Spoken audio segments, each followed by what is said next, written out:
निर्मला सीतारमण ने देश का केंद्रीय बजट पेश कर दिया है, जिसे लेकर नेताओं की प्रतिक्रिया आ रही है। तो वहीं इस बीच अब इसे लेकर बसपा सुप्रीमो मायावती की प्रतिक्रिया सामने आई है। बसपा चीफ ने सोशल मीडिया साइट एक्स पर कहा है कि देश में महंगाई, गरीबी, बेरोजगारी की जबरदस्त मार के साथ ही सड़क, पानी, शिक्षा, सुख, शांति आदि की जरूरी बुनियादी सुविधाओं के अभाव के कारण लगभग 140 करोड़ की भारी जनसंख्या वाले भारत में लोगों का जीवन काफी त्रस्त है, जिसका केंद्रीय बजट के माध्यम से भी निवारण होना जरूरी है।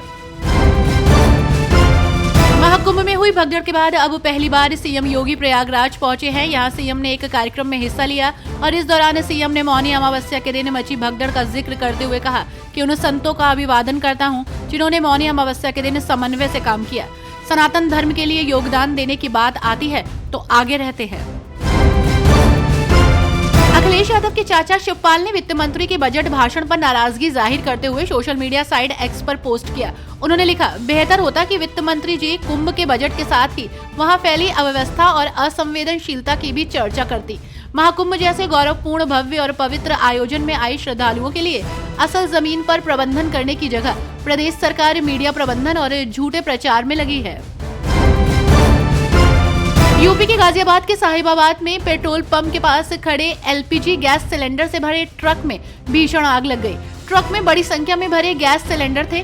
देखते ही देखते धमाकों के साथ भीषण आग लग गई। गैस सिलेंडर में एक के बाद एक हुए धमाकों से पूरा इलाका दहल उठा। गैस सिलेंडर में धमाकों के बाद मौके से कई 100 मीटर दूर डिफेंस कॉलोनी में फटे हुए सिलेंडर के टुकड़े मिले हैं। 2 फरवरी को वसंत पंचमी का त्योहार है और इस मौके पर महाकुंभ में शाही स्नान भी होना है। इससे पहले भी श्रद्धालु पूरी भक्ति के साथ त्रिवेणी संगम में डुबकी लगाते दिखे। संगम घाट पर काफी संख्या में श्रद्धालु दिख रहे हैं। महाकुंभ में मौनी अमावस्या के दिन हुए हादसे के बाद श्रद्धालु व्यवस्थाओं को लेकर संतुष्ट दिखाई दिए। इलाहाबाद उच्च न्यायालय की लखनऊ पीठ ने पिछले 1 साल से पदोन्नति पर लगी रोक को हटाते हुए 2016 बैच के नायब तहसीलदारों की प्रदेश में तहसीलदार के पद पर पदोन्नति का रास्ता साफ कर दिया है। पीठ ने इस संबंध में दाखिल याचिका पर निपटारा करते हुए राज्य सरकार को 2016 बैच के याचिकाकर्ताओं की पदोन्नति पर विचार करने का आदेश दिया है। सड़क दुर्घटनाओं में लखनऊ समेत 11 शहर अभी भी खतरनाक बने हुए हैं। इन शहरों में वाहन चालकों के लिए बड़ी सावधानी बरतने की आवश्यकता है। हादसे के लिहाज से प्रदेश के शीर्ष 20 जिलों में से 9 में हादसे कम हो गए, लेकिन 11 शहरों में हादसे बढ़ना चिंता का विषय बन गया है।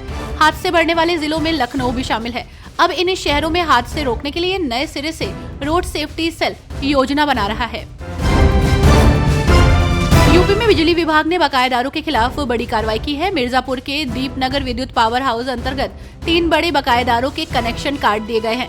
तो वहीं सोनभद्र जिले में स्मार्ट मीटर में बिना केबल लगाए उपभोक्ताओं से हस्ताक्षर कराए जाने का मामला सामने आया है। कई उपभोक्ताओं ने इसकी जांच कर कार्रवाई की मांग की है। ताजनगरी आगरा से एक हैरान करने वाला मामला सामने आया है। आपको बता दें कि मुरारी नाम के एक व्यक्ति ने एसीपी कार्यालय से फिल्मी अंदाज में फरार होकर पुलिस को हैरान कर दिया। मुरारी पर एक महिला ने शारीरिक शोषण का आरोप लगाया था। उसने एसीपी को अवैध पिस्टल फैक्ट्री पकड़वाने का झांसा दिया और एक पुलिसकर्मी को साथ लेकर भाग गया। अब एसओजी और सर्विलांस की टीमें उसकी तलाश में जुटी हैं। डॉक्टर बाबा साहब भीमराव अंबेडकर केंद्रीय विश्वविद्यालय में इस बार पीएचडी के दाखिलों में जेआरएफ क्वालिफाई करने वाले अभ्यर्थियों को सबसे पहले दाखिला मिलेगा। विश्वविद्यालय की ओर से इस बार नई एडमिशन पॉलिसी को लागू किया गया है। बीबीएयू में इस बार 31 विषयों में कुल 495 सीटों पर पीएचडी के आवेदन मांगे गए हैं, जिसमें 460 सीटें बीबीएयू के लखनऊ कैंपस में है, जबकि 35 सीटें अमेठी कैंपस में है, जिसके लिए आवेदन फॉर्म जारी किया गया था।